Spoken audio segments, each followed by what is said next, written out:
અરે જીવન, તું આવી ગયો સ્કૂલેથી? હા મમ્મી, સ્કૂલેથી આવી ગયો. હારું, હાલ તું હવે કપડાં બદલી લે, હાથ પગ ધોઈ લે, હું તને જમવાનું આપી દઉં. અને કાલે ખબર છે ને તને શું છે? કાલે? હા, કાલે દાદાની તિથિ છે.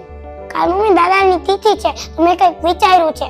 હા, કાલે તો દાદાની તિથિ છે એટલે બધું એનું ભાવતું જમવાનું બનાવવું પડશે ને. લાડવા બનાવવાના છે, પછી બટેટાનું શાક, પૂરી, ભાત, મગ, એને બધું ભાવે છે.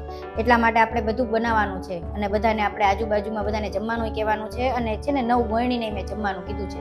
એક કામ કરીએ તો આપણે મોટા પપ્પા, ફોઈ અને બધાને આપણે ઘરે બોલાવી તો જમવા. કોને? હવે કાકાને ને ફઈને ને બધાને જમવાનું કહેવાની શું જરૂર છે? આપણે આપણી રીતના તિથિ મનાવીએ છીએ એટલું ઘણું છે. બધાને જમવાનું બોલાવવાની શું જરૂર? અને આપણે ગોયણીને તો જમાડીએ જ છીએ ને હારવાર. અરે તને ખબર નથી, કાકા કાકી, મોટા મમ્મી, મોટા પપ્પા, ફઈ ને ફુવા ને બધા આવે તો કામ કેટલું વધી જાય. કામ કોણ કરશે? બધું મારે કરવાનું છે, એવું કાંઈ કરવું નથી. એમાં હું થઈ ગયું, એકવાર જ જમવા બોલાવવાની વાત છે ને, અને તો 2 મિનિટમાં તો લોકો જમી લે. અને તારે હું ક્યાં કઈ કામ કરવાનું છે? કામવાળા બેન તો આવે જ છે, તારે ખાલી રસોઈ બનાવવાની છે.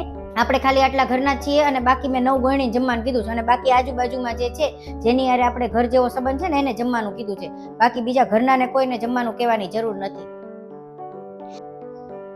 અને એમાંય તે ઈ જમવાનું એને કહીને શું ફાયદો? અહીંયા આવીને ઈ પંચાયત જ કરે છે. અહીંયા આવીને બોલે જ છે કે તમે આવું બનાવ્યું, તમે તેવું બનાવ્યું. અને વાહેથી કેટલું બોલે છે કે આવું જમવાનું હતું ને આવું જમવાનું હતું ને આ નહોતું ને આ નહોતું. ખોટું એવાને જમાડવાનો શું ફાયદો છે?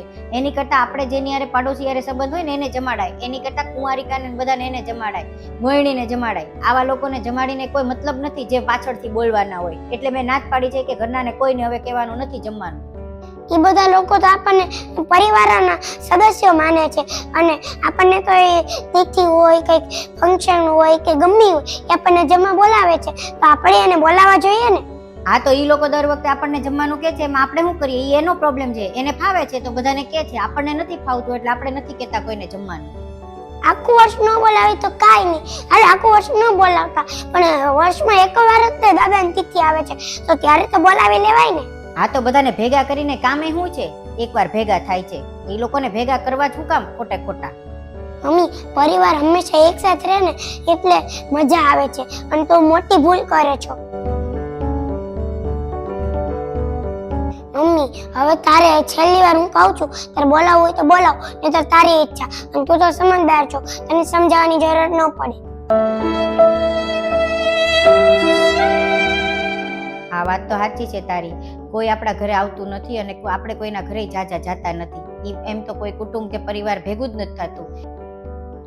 વર્ષમાં એકવાર તિથિ આવે છે અને જો આપણે બધાને જમવાનું કહીએ તો ઈ બાને કુટુંબ અને પરિવાર ભેગું થાય. વાત તો સાચી છે, કારણ કે સાચો પ્રેમ અને સાચી ખુશી જે છે ને એ કુટુંબ અને પરિવારમાંથી જ મળે છે. સારું, હાલો તો આ વખતે આપણે એને જમવાનું કહી દઈએ. અમારો વિડીયો ગમ્યો હોય તો લાઈક કરજો, શેર કરજો, કમેન્ટ કરજો. બાય, મળીએ આવતા વિડીયોમાં.